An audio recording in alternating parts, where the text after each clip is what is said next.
The 2019 to 2020 school year started out like any other year. Peekaboo! We ain't got no tools in there.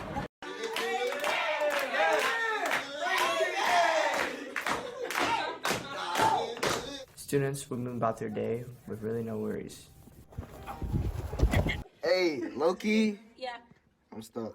It's me! He looks so determined, but the moment he jumps over, his face is like, oh God. Everything went wrong. We're doing the goodbye song. Welcome. Here's my amazing map. Boys, put your blender away for a boy. Everyone would go to sporting events and go to parties and just meet with teammates. this project. It can be a person, it can be a school. Similar to the shirt that you're wearing. And then everything changed. Last night, I recommended that Iowa schools close for 4 weeks. It seemed like an easy, fun vacation until we began to see the seriousness of the virus. The number of cases is growing quickly in Spain, France, Germany, and the UK tonight. Hungary has declared a state of emergency. To make sure Canadians stay safe, healthy, levels. We have therefore made the assessment that COVID-19 can be characterized as a pandemic. We've certainly been hearing about the severe shortage of medical staff throughout this crisis. Many doctors and nurses have described... The difficulty is that if you do not try and suppress this virus, it can overwhelm your health system. Health. Biblical. I kid you not. 9/11 was nothing compared to this. The school went completely virtual. Prom was canceled, spring sports were canceled, and everybody had to learn from home. Within days, videos of parents thanking teachers went viral. And I just I feel compelled to make a formal apology to all of the teachers that my kids have ever had. I wanted to do this video to apologize. And this apology is coming from my heart. This little here about to drive me crazy. I'm trying to do this homeschooling. All I got to say is, pay the teachers. You have made a believer out of me. There's no reason teachers shouldn't be making as much as doctors and lawyers, because they have to deal with 30 of these at one time. To every teacher that I wanted to take my kids on a field trip, y'all ain't gotta do it no more. I don't know what an improper fraction is. What is that? I don't know. I don't know how to find X. I can barely find my left sock, and you're asking me to find X? We got to get rid of this virus. We need all hands on deck and get this schools back open. We got to open up these schools, raise money for the teachers. Their stimulus package needs to include teachers. In fact, get a whole $1 trillion to teachers. I promise to volunteer. Every time y'all send a message on my email or a note saying, if you want to volunteer, come chaperone, I said, no, they got enough teachers. Well, that's what they get paid for. Y'all don't get paid enough. I'm sorry that I never volunteered at school. I'm sorry that I never believed you. I'm sorry if I ever said that you were wrong, because no, I was wrong. You were right all along. And so I want to apologize to all the teachers. As the year went on, things just got worse. Protests worldwide.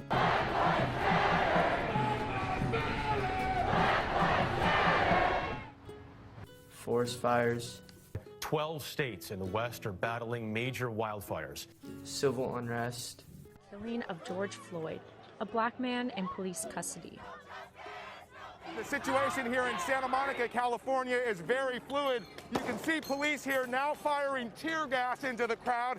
They are trying to push these folks back. To send U.S. troops into the streets of American cities. Really generations of ongoing and systemic racism. Those remarks came just moments after the administration asked police to clear peaceful protesters from the park across the White House so the president could stage a photo op. A hurricane that struck Iowa. The storm called a derecho brought hurricane-force winds of up to 130 miles an hour. It caused billions of dollars in damage. Statewide are in the billions. Tens of thousands are still without power, and in Cedar Rapids, some are living in tents.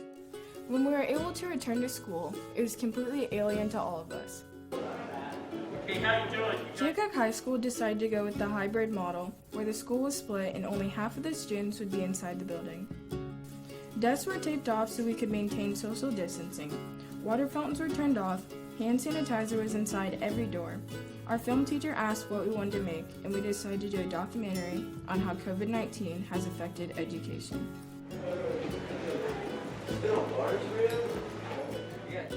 In this film, you'll see a series of teachers and staff in the Keokuk Community School District and their thoughts on a survey that we sent out. Please keep in mind, these interviews were done in September and early October, before a massive outbreak surged through Iowa. Mr. Regular. Mr. Davis. Quinn Rule. My name is Kim Pfeifferling. Chris Foster. My name is Vicki Sweeney. Hey, I'm Malcolm Gray. My name is Angie Miller. Zach Short, I guess Mr. Short, Coach Short. I don't know what you want. My name is Lisa Maglieri. I'm Anna Westermeyer. My name is Matt McGackey. Jessica Kohler. My name is Mr. Gooding.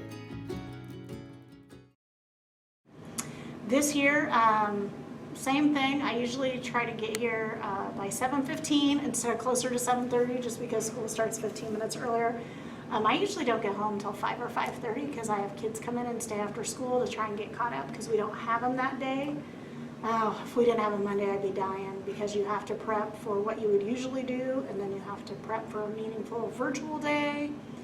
And it's just, you've got to get everybody's grades in and make sure you communicate with everybody who's at home. So it's been a lot of work, but it's working. At least we get to see our kids half the time. Day to day in my world, I don't even know what it looks like. I think every day is a different day. Some good, some bad, so it's kind of like a roller coaster ride. But at the end of the day, you know, we got to stand up. We got to deliver for the kids. We're in this together. We want to make sure everybody graduates and moves on to be a productive citizen in our community. My day is very busy. I have 20 kids in the room Tuesday through Friday, and so the kids get here about 7:50 in the morning, and they are here until 4:05 in the afternoon, and so we are just, you know, moving from one subject to the next and keeping them busy, trying to keep them on task all the way through the day. So we're all exhausted at the end of the day because we've had a long day, but they're good days. The kids are getting used to the new normal now, and so we're getting into a good routine. At the time of this taping, Miss Miller can have 20 kids in her classroom, while the bowling alley can only have 15.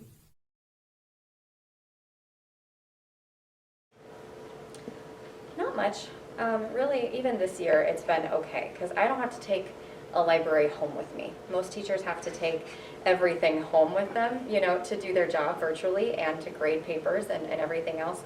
For me, I do respond to emails and things from students when they need resources, but thankfully the library stays here. So I'm really lucky in that respect as a teacher. I still get to do a lot of the teacher duties, but I don't have that aspect. So I'm pretty lucky that it hasn't affected my home life very much.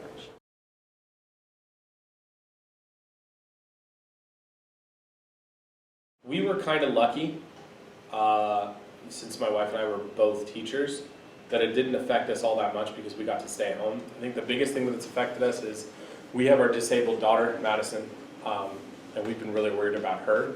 So we've been extra cautious, and we didn't even leave the house until they told us we had to go back to school. We stayed home. I think the most that we would leave was go to pick up our orders at Walmart, but we would do the pickup. We wouldn't go inside. We haven't been to a restaurant, into a restaurant since probably February. We haven't really gone anywhere. We haven't gone to a store. We haven't gone shopping. Mainly because we're worried about her getting it. So that's how it's really affected us. We've had a lot of family time.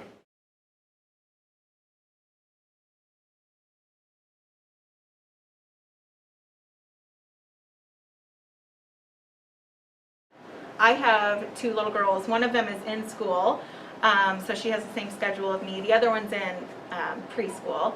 And so we do get home later of an evening, just so we don't have as much time with this new schedule to be home.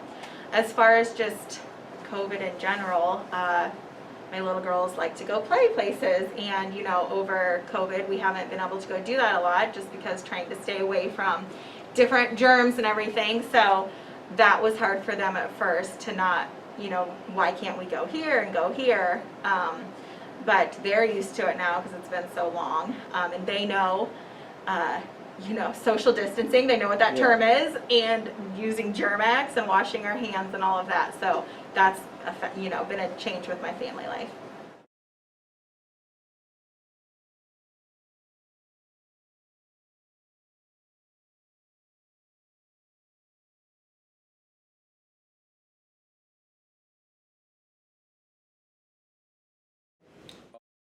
Oh, if we had national mask mandate and stuff like that, is that what you mean? Yeah.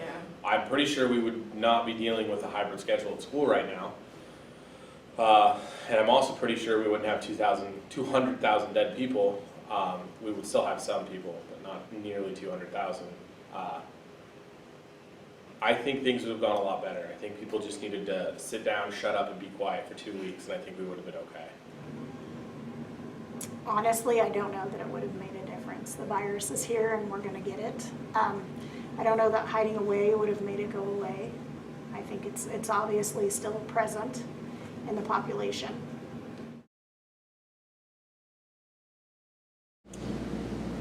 Well, probably the same precautions we take every day. At this point, we really haven't had a big outbreak, you know, that we've had to deal with differently. So I'd say just, you know, the same things that we've been doing basically, but maybe a little more intense cleaning. We do fog the weight room. That's twice right. a day. He does that. Locker room once a day. Use that So that's a machine that fogs everything. So that's disinfectant. his job's probably a little more stressful than mine because he does that twice a day. Oh, wow. Goes out of the mist and then you gotta let it dry and then take care of anything that's on there.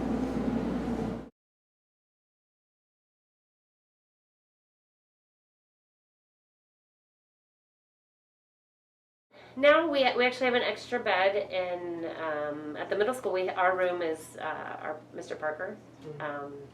So if I do have a student that the teachers feel like has a fever, a new cough, any shortness of breath, any of those symptoms of COVID that we've been seeing, we will see them in there, and Mr. Parker will step out.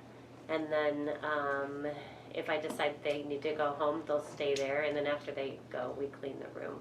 We try to keep this room for our normal sick kiddos or our, you know, kids that get hurt.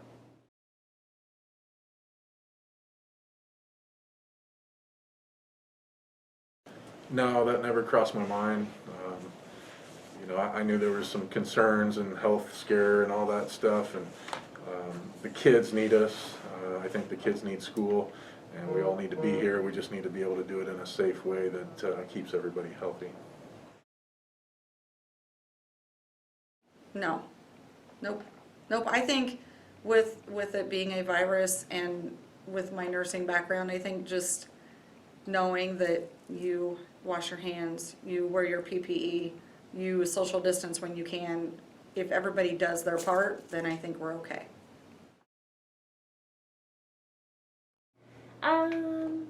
I guess the concerns would be that the kids, once they, on a normal year, when kids come back, they start to share germs anyway. That's when we start to see like the stomach flu and the regular flu and like strep throat. Kids, you know, they get closer together, they do share germs. So I think one of our concerns was the more we got kids together, would they share COVID along with the other normal things that kids usually get, and then trying to determine what do they have, you know, and then we don't want them to take something home to grandparents or siblings or parents or, you know, other people that are more compromised. So how was I going to make sure that the kids got the education they needed, and how was I going to cover curriculum? I didn't have health concerns. I don't want COVID, but I'm not going to hide in my house from it either. Well, I'm not concerned about getting COVID. That's one of the things I'm not concerned about. One of my biggest concerns as a teacher, you know, I teach classes that are going to help prepare kids for college or whatever they want to do in their future. And so, you know, whether it's vocational, tech, etc., or if they want to go into the workforce, one of the things I hope my kids get is a hard work ethic.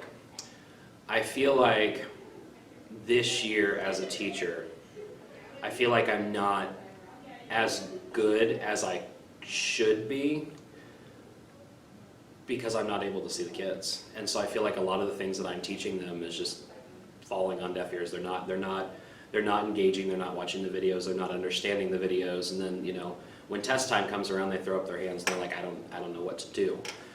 And so it's really disheartening because I feel like they're taking this class and they're working, but I just don't feel like it's as beneficial as if they were in an actual setting.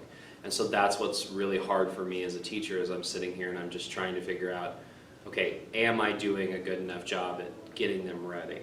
And to be honest, I don't know. I won't know until they graduate and go on, but I definitely think that these kids have a potential to be at a disadvantage just because of the setting that we're in.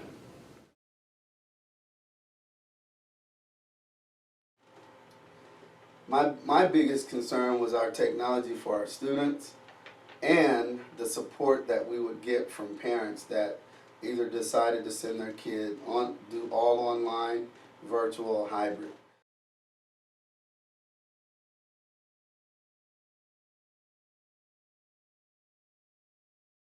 Hours or less hours? Oh, absolutely more hours, especially in comparison to last year.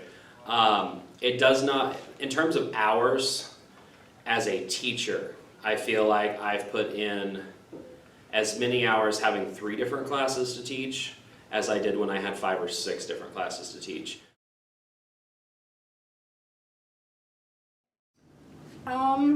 If I count my 8-hour work day, usually when I get home, I try to take a small break, but usually from like 8 to 9:30 or 8 to 10, I'm still working on making sure things are ready for the next day. So I would say about 10 hours by the time I get done looking at virtual kids and everything else.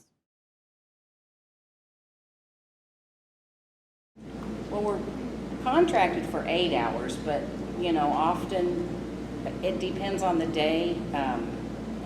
Many days we're here 8, 8.5, maybe 9. Now, like today, when we leave, we'll come back because we do parking for the football game. So today we'll be here, what, 8, maybe 10, 12 hours? 12 hours. Yeah.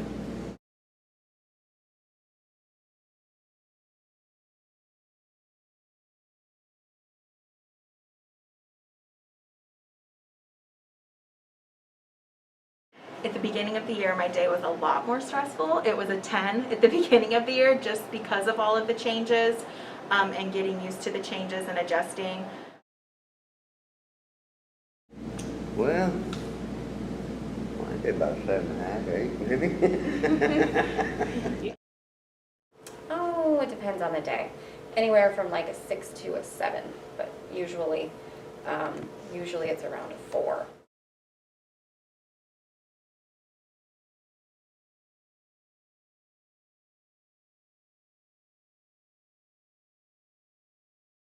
But I'd say on a stressful day, maybe a 5.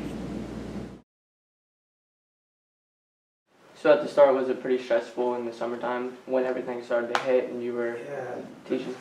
I would say in the summer it was stressful to start because I was meeting kids for the first time. Like, I was trying to move up here and then all the COVID, and we had a 2-hour meeting and we had a list, like 3 pages long of things we had to do.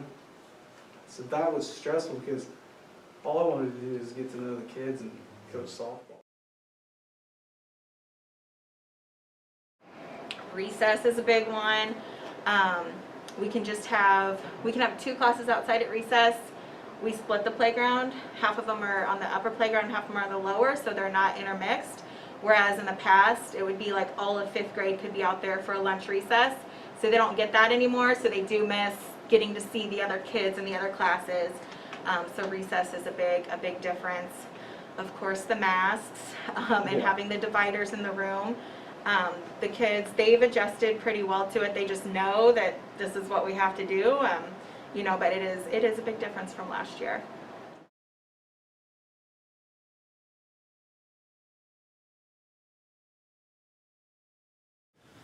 Well, in the past, it was pretty normal in terms of my former job. I taught at a small school for 4 years. I taught this school for a year. So it was pretty normal, 7 classes, have a prep period, so, you know, not a big deal. Kids come in, we do stuff in class, they leave, they go to their next class. This year, on the other hand, it's extremely chaotic. From a standpoint of a teacher, half the kids are here one day, half the kids are here another. And so we're constantly not only having to focus on the students that are in our classes, but we're also having to answer all of the messages and the emails and stuff that's coming in on Schoology via email. I've got Remind. So it's like I'm teaching 2 different days in one day. And then I think for me, it's just like the irritating part, I think, is that, you know, I have 8 classes of chemistry. So, and I love chemistry, I think it's great. But when you teach the same subject 4 times a day, it's like, okay, it's easier to keep track of what you talk about. When you have to teach it 8 times within 2 days, it tends to get lost. Okay, did I say this to the seventh class? Did I say this to the 8th class? You know, I feel like some classes by default are getting a better understanding of things because, you know, the first class is the guinea pigs. The first class is the one where I'm trying to get things done. Then the 8th hour, it's just like, I don't know if I'm saying everything that I said in the other hours. And so it's really hard to keep track of. I think that as teachers, I would hope to say that we're doing the best that we could, but it definitely is a lot more chaotic this year than normal.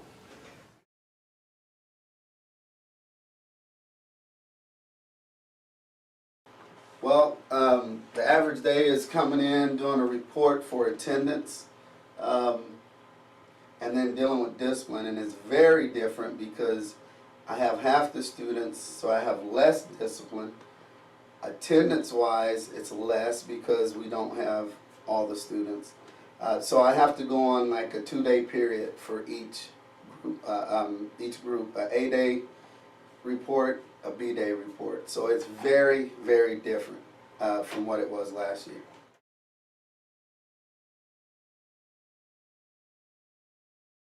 So, you know, I could say what did my year look like, but also my room looks different from last year because this year we had to arrange desks a certain way.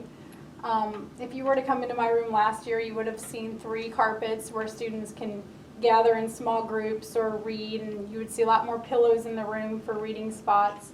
My desks were always in groups so that the kids could collaborate more, and this year I've had to space them out, so it's been a little bit of a challenge to try to get that student collaboration side going.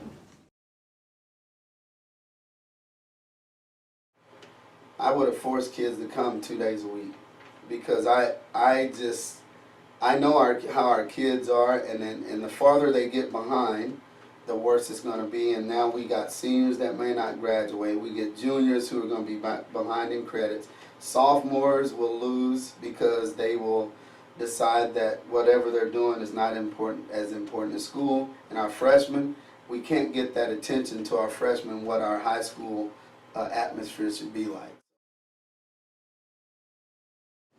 I wouldn't mind some virtual, but I just wish we weren't thrown into virtual. Like, if we were able to ease into the virtual world, because I do believe a lot of school systems are learning or leaning towards virtual. I know SEC has a lot more hybrid classes than they ever used to.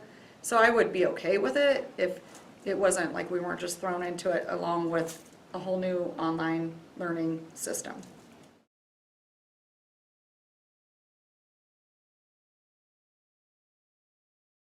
It's been a struggle a little bit. We have a student assistance team. So we meet every Monday for an hour. We run data on all our students on virtual, and we run data on our students in the school. And so we set up a plan every week to meet with those families and let them know. It's a new platform we're using for virtual, so it's been a little bit tough. As far as we had to relearn a new system, and then we had to learn how the reports go. We're good at it now, but that was a little bit of a learning curve for us, but now we're getting the data in and we're calling home. We're setting every parent up with their email address so they get the reports. So if a student says they're working at home, the parent can find out if they truly are or not. So we've got a lot of checks in place. Nothing's perfect though. I think the best form of education is obviously having our students in the building.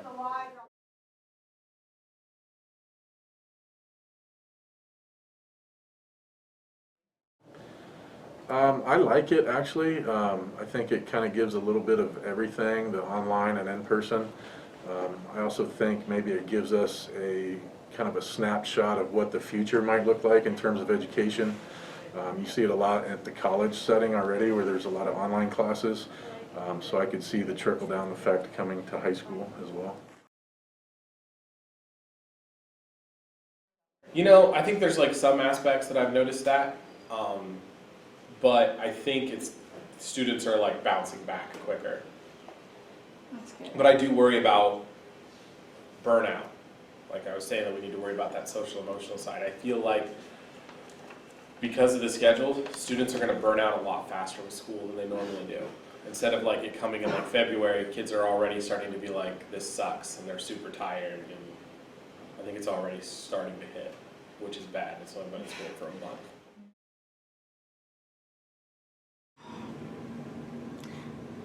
I have noticed a couple things, but not a ton, but we're not very far along. But I referenced isotopes and radioactivity with M&Ms that Mrs. Gazelle does, but they would have done that during COVID, so they haven't done that. You know, there's a few of them are like, oh, I did that when I was at home, but most kids did not work during the COVID break last March, April, May. It wasn't supposed to be a break, but they took it as a break, so. I can't say I'm far enough along to tell a huge gap yet or anything. I do feel like there are some gaps. As far as my class goes, the reading scores are slightly lower, but I'm noticing they're picking up pretty quickly.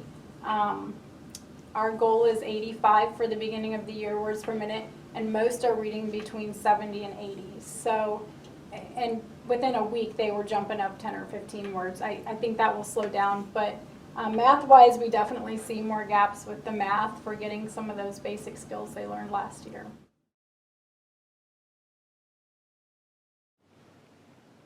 No, because I have a whole new group of students. Right. So do you believe that the students that I didn't get to finish with, I believe they're, yeah, I mean, I gave them what they needed to finish online, but I don't know that many of them did what they were supposed to do online. So did they get everything that they needed to get? No.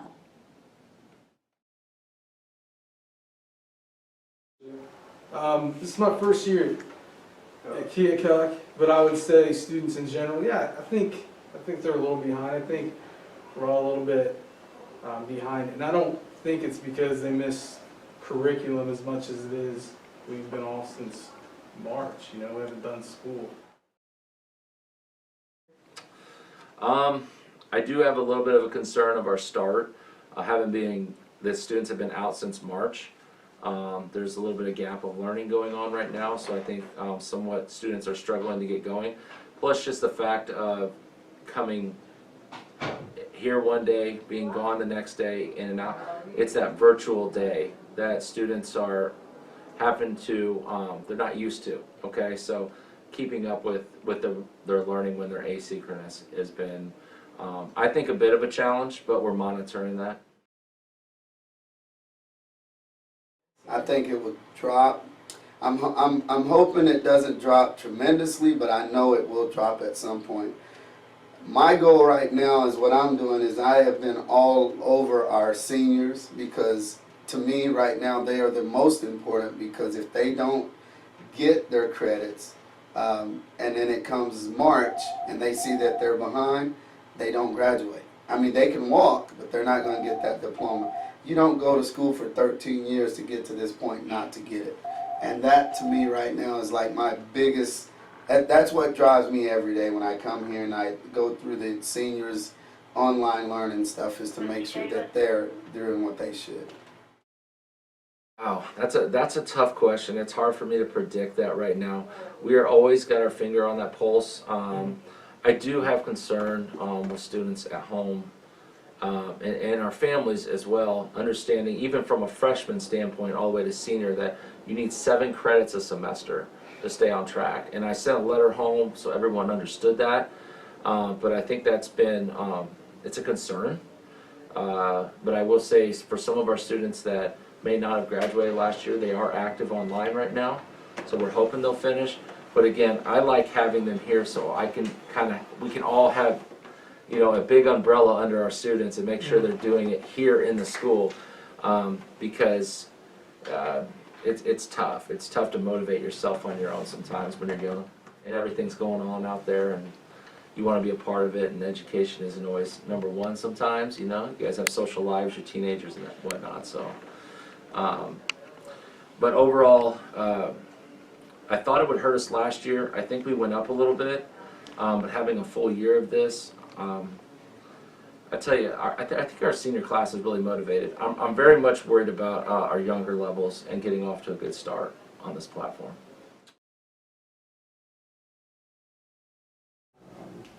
Well, I've come to grips with the fact that we're all going to die at some point, so no, I'm not too worried about the future. I just try to control what I can control. I've got a mask on, so if that's COVID related, but when I get in my truck to drive home, I'm one of 150 other people on the road at any given time in my area, and I'm going to stop at the stop sign. That doesn't mean the other guy is going to, so no, I'm not afraid. It is what it is.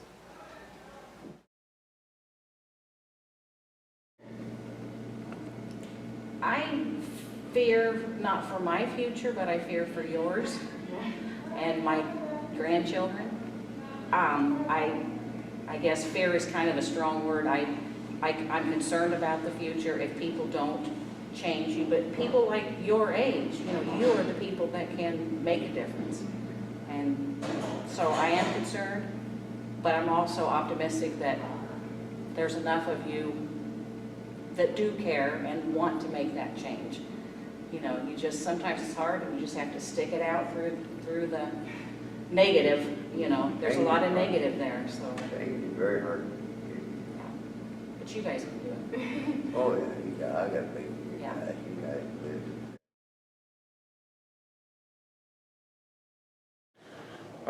I think the world needs to know that, you know, COVID is serious. People need to take it serious. But we also need to know that keeping everybody in mind is important. I mean, we're in this together.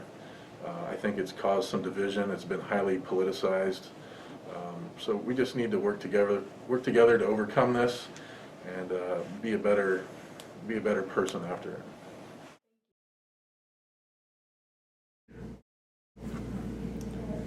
I wish that everybody would take it serious and do the same things do what is recommended by the science, because I think we will see a quicker end to the problem if everybody gets on the same page, you know, and I mean, I could go deeper into my thoughts on that, but without getting political, I just wish everybody was on the same page and realize that yes, this is a problem. Maybe it's not a big problem for everyone, but for some people, it is a very serious issue. And it could get bad, worse than what it is right now. And it could certainly get worse. And I think it will be by the time Thanksgiving gets here. I guess I would like them to think of it as you know, scientifically. I feel like some people are afraid, and there's nothing wrong with, you know, it's okay to be afraid right now because it is different. But I wish that they would learn, you know, that the ways that you can get it and the ways that you can't get it. I wish everybody would kind of just research it more. But also do what they're supposed to do. Wear your mask. Stay 6 feet away from each other. Just give it time, you know, give it time so then we can get a vaccine. We can find ways to treat it and hopefully get rid of it. So, yeah, just some common sense.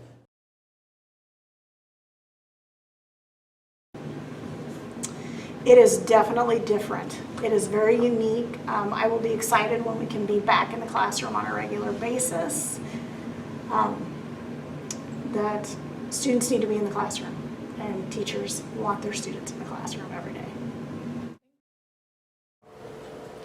Oh my gosh, how much work all of these educators are putting in, because obviously teaching right now is very different. Like, I'm talking to you with a mask on. I can't have kids come into the library. Everything's different. But I don't have to go home and make a whole virtual classroom for all of my kids. So I wish that the world knew that these teachers, I'm talking kindergarten teachers through 12th grade teachers, are making an in-person class, and they are making doubly an online class that is just as rigorous, just as hard.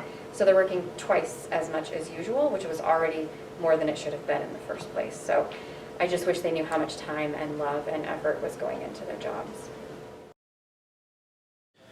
That we're doing the best that we can with what we have. You know, you see a lot of things on Facebook. You see a lot of people complain on Facebook, and I really wish they could see, you know, a day in the life of our school, because I feel like they would have a different perception.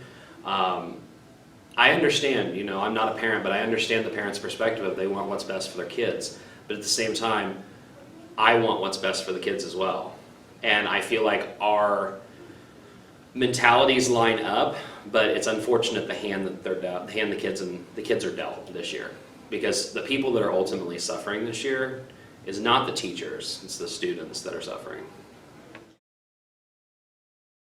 Just how hard we work, how hard the teachers are working to keep the kids safe, how much we care that they are safe, and you know, all of the time, all of the extra time and energy that we're putting into it, you know, and so I just guess I wish that they would know that, like, all the adults working in the building are putting in all this extra time because we do really care about kids, and we want to make sure that we have a safe place for them to come and learn, and if they can't be at school, that they are still learning.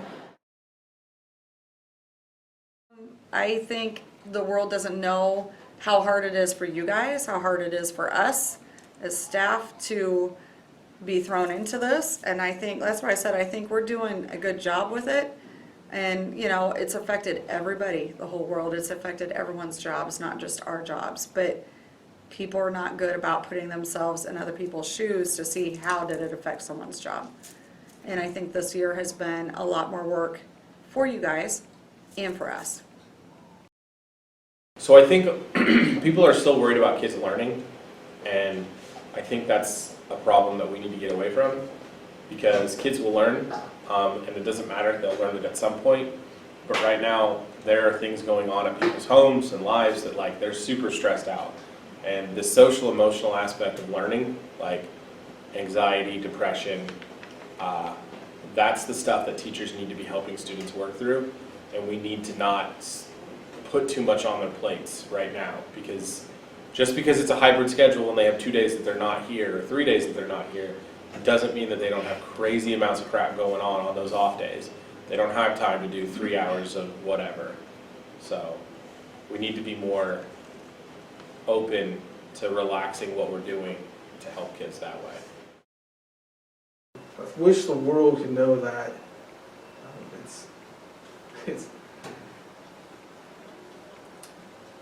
it's everybody's job, whether they get paid like a teacher does or not. It's everybody's job to just spread education, just to spread knowledge. And there's right from wrong, whether it's an answer in a math question, or, you know, how you treat other people. So when I think of education, I'm not really concerned with my writing students walking out of here being the best writers in the world. I just want them to be the best writers they can be, or at least confident in writing. But more than that, I want them to be good people. I want them to be accountable and responsible. And if they never go on to take another English class, that's fine. I'm not teaching them for that reason, but hopefully they do know a little bit more about the world, about right from wrong. And, you know, education, it's not easy, but it's necessary, and we can't start taking it for granted. Like, parents need to educate their kids need to educate each other, teachers need to, like, we all should be in education in one form or another. Otherwise, I mean, what's left? The role of education, I believe, is to create the citizen, and that's what we need to be doing. Through this process, we learned a few things. First off, teachers just don't get paid enough. Then, we have no idea how you guys do this day after day. You take into account our home lives and all the challenges we face there. And you want to see us succeed in the future, not only in our careers, but as human beings in general.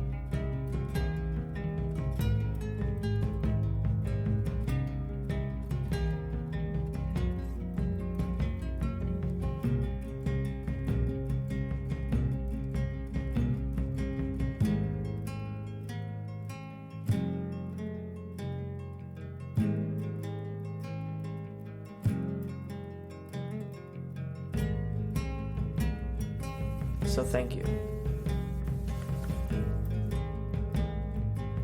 So thank you.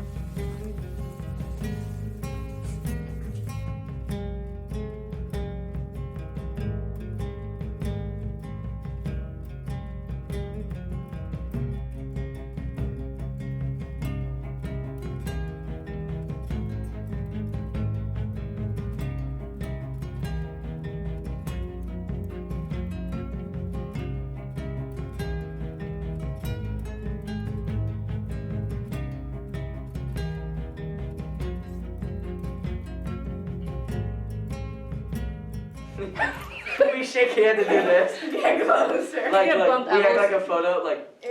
oh yeah, we do a photo. Oh yeah, at the end we can. Yeah, like this, and we